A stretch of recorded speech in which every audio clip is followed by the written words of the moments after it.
하나님 꼼짝마. 하나님 까불면 나한테 죽어. 하나님을 폄훼하는 얘기도 했고 하나님 까불지 마 뭐 이런 전 목사의 망언 막말은 일일이 열거하기 어려울 예배에 참여하면 성령의 불이 떨어지기 때문에 걸렸던 병도 낫는다. 코로나 국난 시절 최강 민폐 빌런 중 한 명으로 이번에도 우리가 김 위원장을 사실 밀었잖아. 이사야와 같은 선지자가 저런 정광훈 목사님이라고 생각합니다. 김재원 의원이 최고위원 선거할 때 4등이 아슬아슬했거든요. 강화문에 3.1절 때 연설 한번 시켰다. 정광훈 목사께서도 5.18 전국 천하 통일을 5.18 정신을 헌법에다 넣겠다. 그런다고 전라도 표가 나올 줄 압니까? 뭐 표들려면 뭐 조상묘도 판다는 게 정치인들 아닙니까? 전 목사 측에서 책임당원을 우리 당원에 많이 집어넣었다고 해요. 그러니까 내부 경선 때마다 영향력을 행사하려고 하니까. 홍준표 대구시장님, 당신도 강화문에 와서 연설했잖아. 내가 이런 무례한 말을 해야 되겠어. 이 자식이 말이야. 벌써 국민의힘엔 극단적 우경화 움직임이 꿈틀대고 이 양반 우리 당에서 쫓아내야죠. 국민 다수의 눈살을 찌푸리게 하는 극단적 세력과 단호히 손을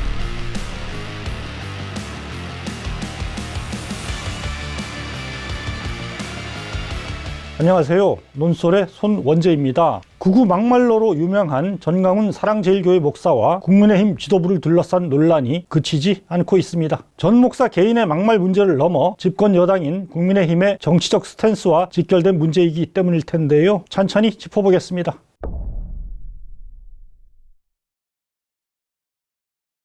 원래부터도 전 목사의 망언 막말은 일일이 열거하기 어려울 정도입니다. 지난 정부에서 문재인 하야 강화문 집회를 주도하며 문 전 대통령에게 온갖 악담을 퍼부은 건 약가죠. 문재인이야 이 자식아.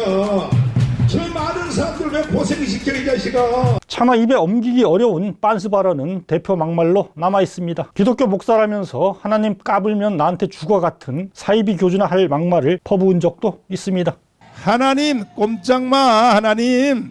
하나님 까불면 나한테 죽어. 내가 이렇게 하나님하고 친하단 말이야. 친해. 하나님 보좌를 딱 잡고 산단 말이요. 한참 코로나가 기승을 부리던 시기에 정부 지침을 무시하고 군중 시위와 예배를 벌여 대규모 집단 감염을 촉발하기도 했습니다. 그러면서도 예배에 참여하면 걸렸던 병도 낫는다, 이런 황당무계한 주장을 펼쳤습니다. 이번에 온 이 전염병은요, 야외에서는 전혀 전염 안 된다는 통계가 나왔어요. 그리고 오히려 이런 예배에 참여하면 성령의 불이 떨어지기 때문에 걸렸던 병도 낫는다고요. 후원 장관과 달리 결국 본인도 코로나 확진 판정을 받았습니다. 그러고도 마스크를 내려 쓰고서 휴대폰 보는 모습이 보도돼 공분을 사기도 했습니다. 이래저래 코로나 국난 시절 최강 민폐 빌런 중 한 명으로 악명을 떨쳤습니다. 대선과 정권 교체를 거치면서 좀 잠잠한가 싶었는데 최근 다시 전 목사의 막말이 논란을 불러일으키고 있습니다. 그새 달라진 정치 지형을 반영하듯 이번엔 집권 여당인 국민의힘 안에서 전 목사 막말 파문이 번졌습니다. 특이한 건 김기현 대표, 김재원 수석 최고위원, 홍준표 대구시장, 황교안 전 대표 등 국민의힘 지도부와 거물급 정치인들이 줄줄이 연루되거나 소환되고 있다는 점입니다. 일단 최근 벌어진 막말 논란을 시계열 순으로 살펴보겠습니다. 시작은 지난 3월 12일입니다. 이날 사랑제일교회에서 열린 광화문 전국 주일 연합 예배에 김재원 최고위원이 참석했습니다. 우리 의원님, 내가 200석 만들어주면요, 당에서 나한테 뭐 해줄래요? 200석 만들어주면 영웅칭호를 영웅칭호? 목사님 원하는 거 다 해준다 이렇게 얘기해요. 제가 최고위에 가서 보고를 하고 목사님 원하시는 걸 관철시키도록 하겠습니다. 그러자 전 목사가 본격적으로 요구사항을 꺼냅니다. 이번에도 우리가 김 위원장을 사실 밀었잖아. 네. 밀었는데 하이 세상에 우리한테 찬물을 깬 게 뭐냐면 5.18 정신을 헌법에다 넣겠다. 그런다고 전라도 표가 나올 줄 압니까? 전라도는 영원히 10%예요. 영원히 10%. 그건 불가능합니다. 불가능해요? 예. 불가능하죠? 예, 불가능합니다. 그냥 저도 반대입니다. 전라도에 대해서 립서비스 하려고 한 거지. 뭐 표들려면 뭐 조상묘도 판다는 게 정치인들 아닙니까? 어떻습니까? 기가 막힐 노릇입니다. 자유민주주의와 인권의 가치를 피로써 지켜낸 5월의 한거, 이렇게 5.18을 표현한 인물이 있는데요. 바로 윤석열 대통령입니다.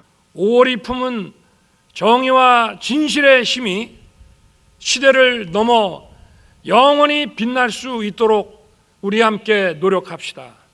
윤 대통령은 지난 대선 당시 5.18 정신을 헌법 전문에 수록하겠다고 공약했습니다. 국민의힘도 김영인 비상대책위원장 시절 당원의 이를 못 박은 바 있습니다. 그런데 목사라는 이가 숭고한 5.18의 가치를 폄훼하고 단지 표를 얻는 방편쯤으로 희화화하고 있습니다. 수많은 민주영령을 깔보는 망언이 아닐 수 없습니다. 이걸 여당 수석 최고위원이라는 사람은 낄낄대며 맞장구 칩니다. 한국 보수의 수준이 이 정도밖에 안 되나 고개를 젓게 만듭니다. 이 발언이 알려진 뒤 대통령 공약과 정면 배치된다는 비판이 국민의힘 안팎에서 제기됐습니다. 그러자 이틀 만에 김 최고위원은 페이스북을 통해 심려를 끼쳐 죄송하다 사과했습니다. 5.18 정신의 헌법 전문 게재에도 반대하지 않을 것이다 밝혔습니다. 그러나 이 사과의 진정성을 의심하게 하는 또 한 번의 아무 말 대잔치가 벌어집니다. 불과 11일 뒤인 3월 25일 미국 애틀란타에서입니다. 김 최고위원은 최고위원 회의마저 빠진 채 미국으로 날아가 한 보수단체가 주최한 행사에서 강연을 했습니다. 이런 내용입니다. 정광훈 목사께서도 우파 진영을 전부 천하 통일을 해서 요즘은 그나마 아무리 우파 진영도 민주노총에 대항하는 그런 활동 무대가 되어서 그나마 우리가 이렇게 보다가 보면 우리 쪽도 사람은 있구나 이런 마음이 들게 합니다. 전 목사의 반역사적 5.18 관련 발언에 동조했다가 사과한 지 얼마나 됐다고 전 목사를 영웅으로 칭송합니다. 코로나 위기를 조장한 강화문 구구 집회를 추켜 세웁니다. 아부의 극치입니다. 사과는 신용에 불과했나 봅니다. 이런 말도 합니다. 한겨레 경향신문을 비롯한 좌파 언론은 아직도 축기 살기로 공격을 하죠. 노조 활동을 하는 분들도 그렇죠. 대한민국의 좌파 세력들은 자기들이 정권을 뺏긴 것이 아직도 실감이 나지 않는 겁니다. 이 사람들은. 권력 감시는 정상적인 언론의 당연한 책무입니다. 권력을 비판한다고 색깔을 덧칠하는 것이야말로 대표적인 극우적 행태가 아닐 수 없습니다. 이런 인식을 지닌 김 최고위원이 극우 성향의 전 목사에게 거듭 아부 발언을 한 것은 어쩌면 자연스러운 기결일지도 모르겠습니다. 이상한 건 국민의힘 지도부의 반응입니다. 두 번이나 전 목사와 관련한 김 최고위원의 발언 파문이 일었는데도 뜨뜻 미지근한 태도를 보입니다. 김기현 대표는 3월 28일 페이스북을 통해 자중자애하고 신중을 기해야 한다 한마디를 했을 뿐입니다. 그러자 김 최고위원도 하루 만인 29일 페이스북을 통해 깊이 반성한다. 앞으로 매사에 자중하겠다 밝혔습니다. 그러나 자중하겠다는 말은 며칠 지나지 않아 또 빈말로 드러납니다. 김 최고위원은 4일엔 4.3 기념일은 이보다 조금 격이 낮은 그 기념일 내지 추모일인데 이런 말로 4.3 폄하 발언을 내나 또 설화를 자초했습니다. 김 대표의 미온적 대응이 연쇄 막말을 초래한 셈인데요. 결국 김 대표는 이번엔 한 달간 자숙을 권고했습니다만 과연 이 정도로 성남 민심을 달랠 수 있을지 의문입니다. 다시 돌아가서 김 최고위원의 두 번째 설화 뒤 이번엔 다시 전광훈 목사가 직접 막말을 시전하게 됩니다. 전 목사는 3월 29일 유튜브 채널에 출연해 이런 말을 합니다. 대상은 홍준표 대구시장입니다. 홍준표 대구시장님, 당신도 강화문에 와서 연설했잖아. 내가 이런 무례한 말을 해야 되겠어. 이 자식이 말이야. 홍준표 씨, 인정할 건 인정하자고. 솔직히 우리가 강화문 운동 안 했으면 정권 교체가 됐냐고요? 안 됐잖아. 지금 와서 뭐 강화문을 타격해? 최고위원이고 개뿌리고 다 필요 없어. 앞으로 내년 4월 10일 날 선거에서 공천 주지 마. 저놈들 다 잘라버려. 5.18 정신을 기린 당원과 대선 공약을 조롱하더니 이 자식 저놈 운운하며 내년 총선 공천마저 소나기에 진 듯이 주라 마라 합니다. 막말 본색입니다. 왜 이러는 걸까요? 전 목사가 홍 시장을 때리고 나선 건 홍 시장이 김기현 대표와는 달리 김재원 최고위원에 대해 실언이 일상화된 사람이라며 제명을 요구했기 때문입니다. 그러자 전 목사가 감히 자신을 떠받든 사람을 자르라고 하다니 가만두지 않겠다 막말을 꺼낸 것입니다. 그런데 사실 홍 시장도 결코 호락호락한 인물이 아니죠. 4월 1일 페이스북을 통해 반격에 나섭니다. 목회자가 목회자답지 않게 욕설을 입에 달고 다니면서 자제력을 잃고 거친 말을 함부로 내뱉는 것은 참으로 유감스러운 일이다. 아울러 그 목회자를 숭배하는 사람들은 우리 당을 떠나서 그 교회로 가라.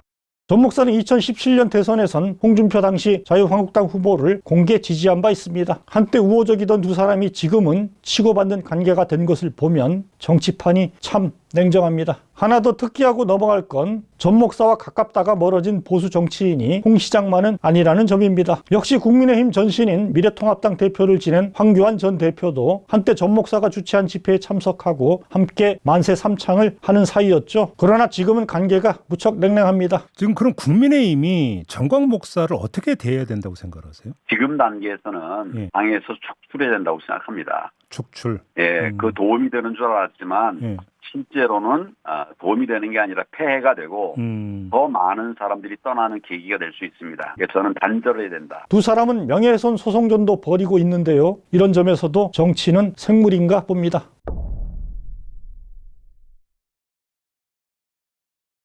다시 돌아와서 김 최고위원 징계 문제로 불붙은 전 홍 언쟁의 불똥이 이번에는 김기현 대표와 홍 시장에게로 튀게 됩니다. 홍 시장은 3일 오전 페이스북에 김 대표 등 국민의힘 지도부를 표적 삼은 비판글을 올립니다. 통상 새 지도부가 들어서면 컨벤션 효과로 당 지지율이 급등하는데 우리 당은 거꾸로 왜 지지율이 폭락하고 있는지 분석하고는 있습니까? 당 지도부가 소신과 철학 없이 무기력하게 줏대없는 행동을 계속한다면 총선을 앞두고 더 큰 위기를 맞이할 수 있습니다. 홍 대표는 애초 총선을 앞두고 비대위 체제로 가지 않는다는 보장이 있느냐 이렇게 썼다가 지우고 더 큰 위기를 맞이할 수 있다로 톤을 낮췄습니다. 여튼 김 최고위원 제명 요구에 아무 응답이 없자 김 대표의 리더십을 비판한 것으로 해석됩니다. 김 대표도 반격에 나섰는데요. 같은 날 최고위원 회의 직후 최근 홍 시장과 전 목사 사이 오간 설전에 대한 기자들 질문에 이렇게 답합니다. 우리 당의 공천권을 가지고서 제3자 왈가할 일도 아니지만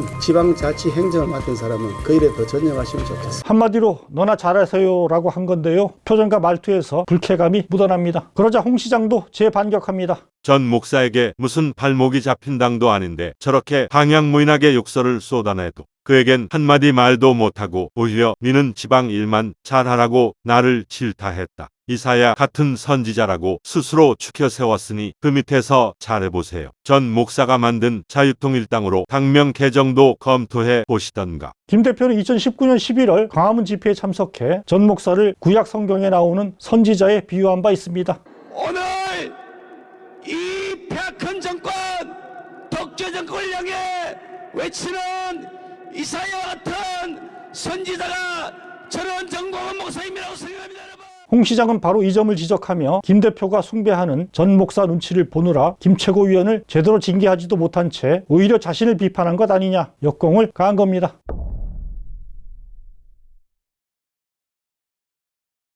김 대표와 전 목사의 관련성은 사실 전 목사가 먼저 주장한 바 있는데요. 앞에서 봤던 이 대목입니다. 근데 김기현 장로님이요. 이번에도 우리가 김기현 장로님을 사실 밀었잖아. 네. 국민의힘 전당대회에서 김 대표 당선에 일조했다는 주장입니다. 전 목사는 김재원 최고위원 당선에도 도움을 줬다 밝히기도 했습니다. 김재원 의원이 최고위원 선거할 때에 4등이 아슬아슬했거든요. 아슬아슬해서 나를 찾아온 거야. 그래서 강화문에 3.1절 때 연설 한번 시켜달라고. 그래서 연설해서 와서 보니까 이제 눈을 뜬 거야.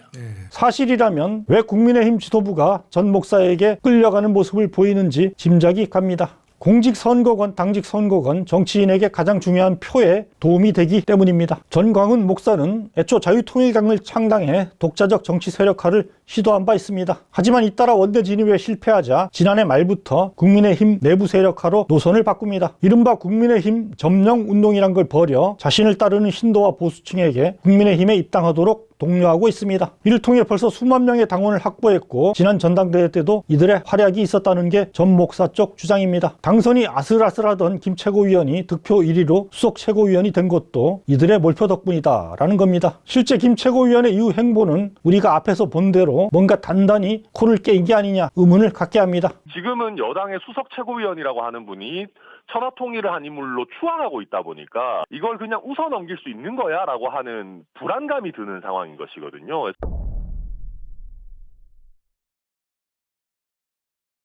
김기현 대표 역시 1차 투표에서 과반을 넘긴 데는 윤심에 더해 전광훈 세력의 지지도 한몫한 게 아니냐 관측이 나옵니다. 김 대표가 김재원 징계에 미온적인 것도 전 목사보다 홍 시장에게 더 센 돌직구를 날린 것도 경선 밀어주기에 대한 부채감이 작용한 것 아니냐라는 얘기입니다. 이게 근본적으로 보면 당신 100% 룰로 국민의힘의 경선 제도를 바꿨어요. 당내에 어쨌든 강경한 내지는 세력화되어 있는 그런 어떤 표심을 의식하다 보니 결국 김기현 대표도 그런 당신 100% 선거 룰에 의해서 또 윤핵관들의 그런 배경에 의해서 당선이 되신 분이잖아요. 그러니까 어정쩡한 스탠스를 취하고 있는 거고. 어떻습니까? 국민의힘 지도부를 당신 100%로 뽑도록 바꾼 룰 개정이 전 목사 세력 같은 조직화된 구구 강성 세력의 선거 영향력을 극대화함으로써 당 전체의 기류에도 실체 이상의 영향을 끼친다라는 지적인데요. 국민의힘 안에서도 같은 진단이 나옵니다. 이게 뭐 수십만 이런 단위는 아니겠지만 최소한 10,000명 이상 정도의 당원은 정화 목사가 영향을 미칠 수 있다고 보고요. 결국 이런 게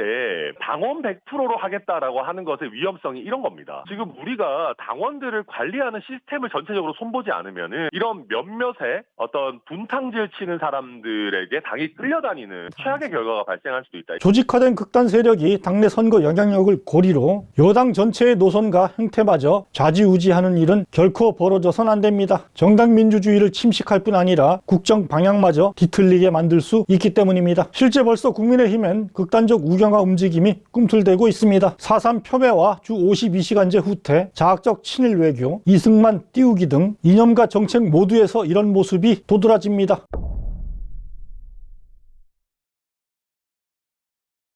조직화된 강성 지지층만 바라보는 여당 태도에 민심도 점점 등을 돌리고 있습니다. 지난 3일 발표된 리얼미터 여론조사 결과 국민의힘 지지율은 전당대회 직전보다 7.2%포인트나 떨어졌습니다. 강성 지지층에만 주파수를 맞추는 모습에 중도층이 돌아서고 있기 때문입니다. 국민 다수의 눈살을 찌푸리게 하는 극단적 세력과 단호히 선을 긋지 않고서는 민심의 지지를 회복하기 어렵다는 점을 말해줍니다.